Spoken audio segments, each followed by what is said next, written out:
அண்மை செய்தி, வங்கக்கடலில் காற்றழுத்தம் வலுப்பெற்றிருக்கிறது. அது குறித்த ஒரு அண்மை செய்தியை தற்போது பார்த்து வருகிறோம். கூடுதல் விவரங்களோடு இணைகிறார் செய்தியாளர் வெங்கட்ரமணன். வணக்கம் வெங்கட்ரமணன், விவரங்கள்.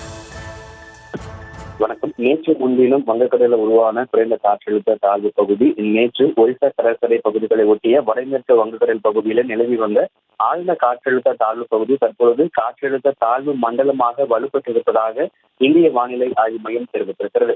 குறிப்பாக வங்கக்கடலில் உருவாகி இருக்கக்கூடிய இந்த காற்றழுத்த தாழ்வு மண்டலம் மேலும் ஆழ்ந்த காற்றழுத்த தாழ்வு மண்டலமாக வலுப்பெறும் அப்படின்னு இந்திய வானிலை ஆய்வு மையம் சொல்லியிருக்காங்க.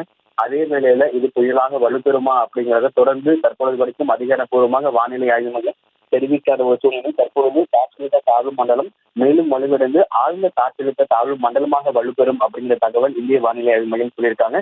இது புயலாக வலுப்பெறுமா அப்படிங்கிறத தொடர்ந்து கண்காணித்து வருவதாகவும் தெரிவிக்கப்பட்டிருக்கிறது.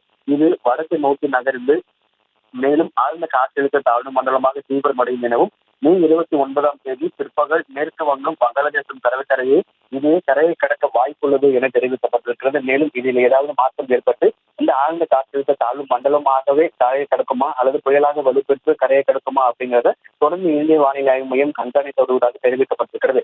நேற்று முன்தினம் வங்கக்கடலில் உருவான குறைந்த காற்றழுத்த தாழ்வு பகுதி நேற்று ஆழ்ந்த காற்றழுத்த தாழ்வு பகுதியாக வலுப்பெற்ற நிலையில் தற்பொழுது இன்றைய தினம் அந்த ஆழ்ந்த காற்றழுத்த தாழ்வு பகுதி காற்றழுத்த தாழ்வு மண்டலமாக வலுப்பெற்றிருக்கிறது. இது மேலும் ஆழ்ந்த காற்றழுத்த தாழ்வு மண்டலமாக வலுப்பெறும் அப்படின்னு இந்திய வானிலை ஆய்வு மையம் தெரிவித்திருக்கிறார்கள்.